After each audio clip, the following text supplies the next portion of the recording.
Hey guys, what's going on? It's been a while since we've done something on Craigslist and Facebook and all that. So we're not going to be doing another one of these multiple car ad things, but I wanted to show you this Plymouth Scamp that I ran across. I get on here and kind of browse around and look and see what's out there. Sometimes you can find some pretty good deals, not much, not anymore, but sometimes. So I kind of keep my eye open for what's going on with the Mopar scene. And so I ran across this car here. And I wanted to show you this car in particular because this is a car flip special. This is an example of a car that you're going to find that is way overpriced. And, at first glance, it looks like, man, it's an awesome car. But as we kind of look at this thing, you're going to see there's some issues with it. That it should be a red flag, no pun intended, but be a red flag to anybody that's looking for one.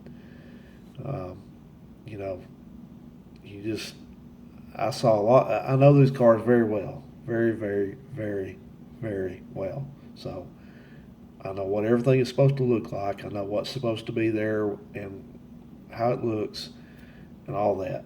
So I can look at an ad like this for one of these, and I can tell you right now everything they did wrong on this car, stuff that's missing, the whole 9 yards. So people that sell cars like these that are flipping them, just spruce them up to flip them and soak people for a lot of money, don't like people like me. People that are looking to spend money on a car like this love me because I tell you the real deal and I tell you what to look for. I tell you exactly what kind of shape this thing's in. So even with that, I don't even have to look at it in person. I mean, I'm sure I could probably find more wrong with it in person. But okay, so anyway, this guy is asking $18,000 for this car. That's a hell of a lot of money.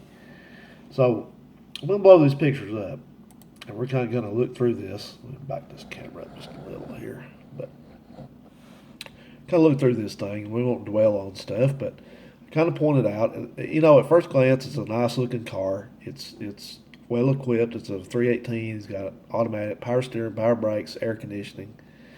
So it's a real nice car. It was probably what they called like a merchandising package car, like my '71 Scamp is, meaning that it was not anything unusual, but it has some nice features. It has those options. It has the wheel moldings. Has moldings around the windows up here. It has a vinyl top, but I was seeing some stuff that I don't like. I don't like at all. First thing is it's supposed to have a rocker molding here.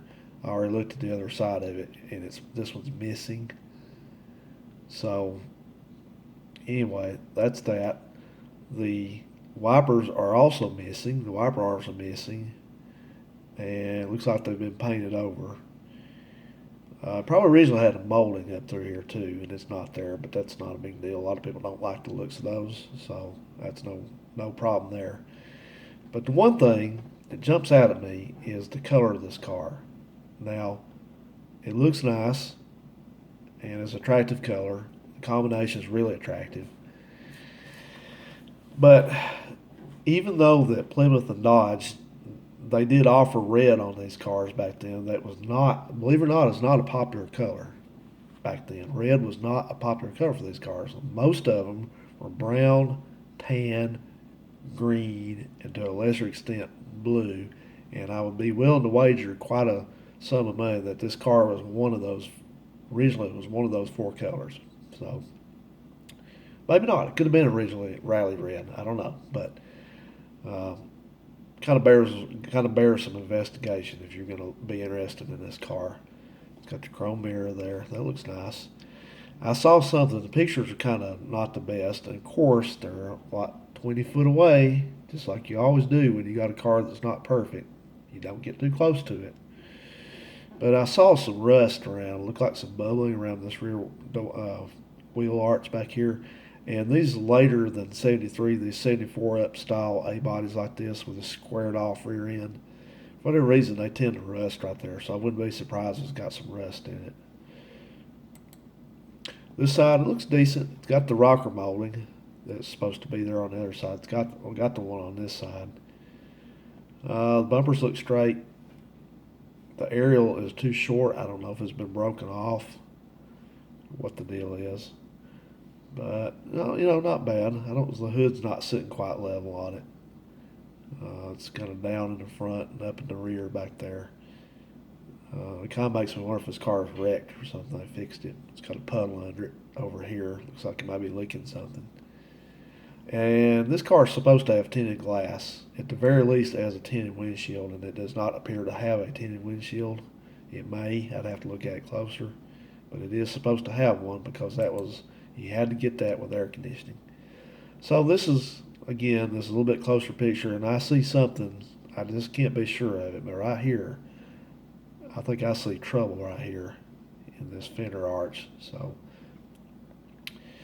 but otherwise, it's not bad. I'd be worried about what's under this top. Single exhaust. The other side here, it's not bad. I mean, this car is good, will be a good starting project, not for $18,000. But the thing is, his ad said on there, new everything in that ad type did we miss that? Yeah, right here it is. 98% rust free. Well, the 2% is the problem I'd be worried about. And new everything. Okay, well, new everything never means everything. It means some stuff, but let's go back and look here at this picture here at the interior. That's a somewhat tired original interior. I don't see much new in there at all. Looks like the original seat, the original door panels. The dash looks nice. It's not been cut up. It's got a nice dash pad on it, but the cluster is tired. The chrome's all faded off of it. The dash paint's kind of faded. It just needs to be freshened up. It's got icky old dirty carpet. Well, we'll get into it in a minute, but it's got this dirty floor mat. For life of me, I can't understand people that won't expend the effort to actually clean a car up that they're trying to sell, especially for this kind of money. And I see over here that it's got overspray. They did not even take this thing apart to paint it. It's got overspray right here. That's why I think it's not red. It could be, but this side over here. Oh yeah, by the way, did you notice something? There's a big red stain on the seat right here where the artisan that painted this car probably got paint overspray on it. He probably had it on him, and then he sat in here and got it on the seat. It's just a bench seat. It's not buckets, anything like that, which is not a bad thing, but it's not it's not a fancy car. They painted over the striker pin here, right here. Some up here, same place. Now here's the engine bay, and I saw a lot going on in here that really I did not like. Let's see, so we got a lot of stuff going on. Looks to me like the original engine, because I still see blue paint under here in places, that they, of course, ripped off the 2-barrel and put a 4-barrel in a 4-barrel intake right out of the parts store. It's all Edelbrock crap. Stuck it on here. I see this end of the wire right here that's sticking out into nowhere that used to be going to the electric coil here. And in fact, I don't even see a wire going to this electric coil right here, electric choke coil. This thing here is supposed to be hooked up. It's not even hooked up. This is the power to it right here. And then back here, there's some kind of a wire coming around with a butt splice in it. Then you got the fuel line here that's been chopped off. This is the original fuel line, looks like. It's been chopped off, probably no flare on it, and running off to that 4-barrel carburetor with a good old worm drive clamp. Every time I see a worm drive clamp, I think redneck. They've painted over the air conditioning compressor. I know that because this wire is supposed to be green. It's not black. Looks like the sticker's been painted over on it. It's got chrome valve covers. It's got overspray on the heater hoses right here. It's got overspray on the heater control valve right over here on the left. It's got it on the wiper motor, all over the wiper motor. It's got somebody did a horrible job of masking This thing. It's even got red paint on the fan belt right here. Look at that.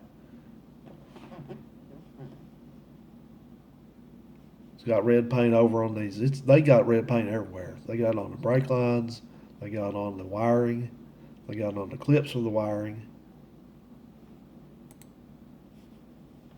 Yeah, it's everywhere over here. These still got the original battery. Those things are rare as hen's teeth right there. Off the battery down to the fender. Yeah, they got overspray on the damn uh, washer bottle, and they have sprayed the master cylinder and the booster with silver paint. Not very well. That's supposed to be black. And what's funny though is it looks like it has the original radiator still in it here, or it's a Mopar radiator. See the Mopar sign on it, and this set of lines are these vacuum lines. They go to a valve in the radiator, which nobody now knows what it does. They never hardly ever knew, but what that was originally was there's a thermo valve in the radiator, and they had that in series with the vacuum source to the EGR valve, so that the EGR valve would not operate until the engine came up to operating temperature. Nobody knows that anymore. That's what it is. Cheapo plug wires. No, nothing's in a loom. They're all tied with zip ties. And there's a worm drive clamp on the hose to the power brake booster, which is not supposed to be there. And I noticed, if that's not enough, I noticed that this is a Elderbrock carburetor, and the PCV port on the front of it up here is plugged off with a cap because there is no PCV valve even on this engine. This valve cover doesn't have it. There's no line running to it. If you look back over here, there's just a breather. So the emission, the PCV, the crankcase ventilation system, is not even functional on this car anymore. So anyway, here's my professional assessment of this car. Oh, yeah, look, there's a butt splice on the battery cable. Here's my professional assessment. And I'm not a professional, but I know these cars very well. You're nuts if you pay $18,000 for a car like this. Now, this car is worth something. I'd say more along the lines of about $5,000, because to make a nice car out of it, it's going to need a lot of work. It's going to need that horrible paint job stripped off of it. It's going to need the rust repair over the wheels fixed, if it indeed has that. The interior needs to be rehabilitated. It needs work. I mean, it'd be a very nice car for the right money. $18,000 is not the right money. That's a ludicrous price for this car, because this is not a 340, which it's not 340. It's not 360. It's just a 318. And look at this. They didn't even, these cheapskates are so cheap at this. See, they're trying to invest no money in it, and yet just screw somebody royally on this thing for a whole bunch of money. That's what they think they're going to do. Maybe they did already. Might be sold. So there's a sucker born every minute, But they wouldn't even spring for a set of rally wheels and tires, and they wouldn't even spring for dual exhaust on this thing. So when you see something like this, when you see a bright red paint job and you see a cheap-ass 4-barrel carburetor on there and a cheap-ass air cleaner and nothing else, you just remember what you're looking at. You remember that you're looking at a flipper special. That somebody just, that poor guy is so nice out there in Oklahoma, I think it is, auto auction rebuilds or something like that. He's a real nice guy, but he kind of does stuff like this, just stuff that would get the good old boys smiling. Whoa, we got a 4-barrel carburetor on here. I bet it runs out good. Well, maybe, but like I said, it'd be a nice car with some work, but it's not nice now. You may wonder, well, golly, dude, I've seen some bad ones, but well, like I said, you don't know what's under this paint job. If there's rust under it, then that's not, I guarantee you, that is not the only spot there's rust at in this car. Absolutely. You didn't see the trunk. We haven't seen the floor pans. You haven't seen any of that.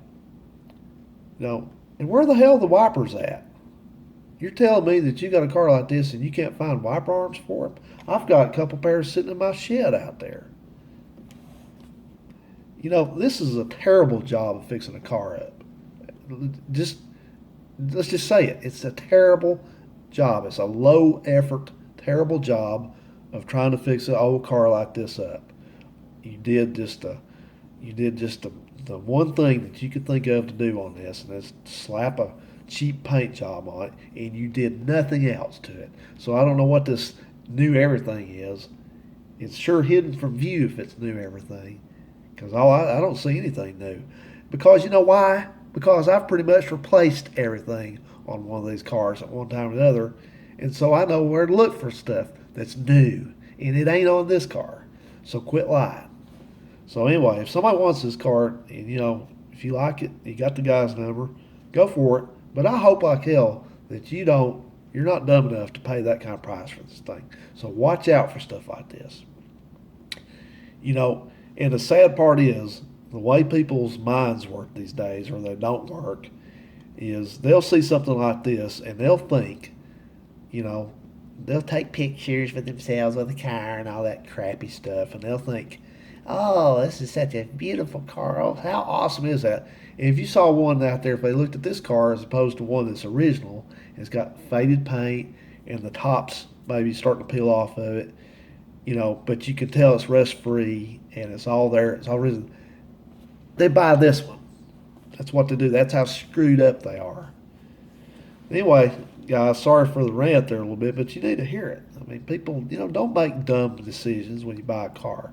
Don't fall for stuff like this. It's a trap. You will regret it if you can buy the thing. Hey, I'd give the guy $5,000 for it because the values on these are going up. They are. I'm not sitting here denying that. But not any $18,000. I'd call him and say, well, I'll tell you what, go ahead and restore it the right way and fix it up, and maybe I'll give you the $18,000 for it. That's wheels, that's new paint, body work, fix all the stuff on it's missing, redo the interior, put nice wheels and tires, dual exhaust, like I said, all that. You trim it out, make it a really nice car, which it's not now, and I probably could give you the $18,000, maybe. Anyway, have a good one, guys. We'll see you on the next one.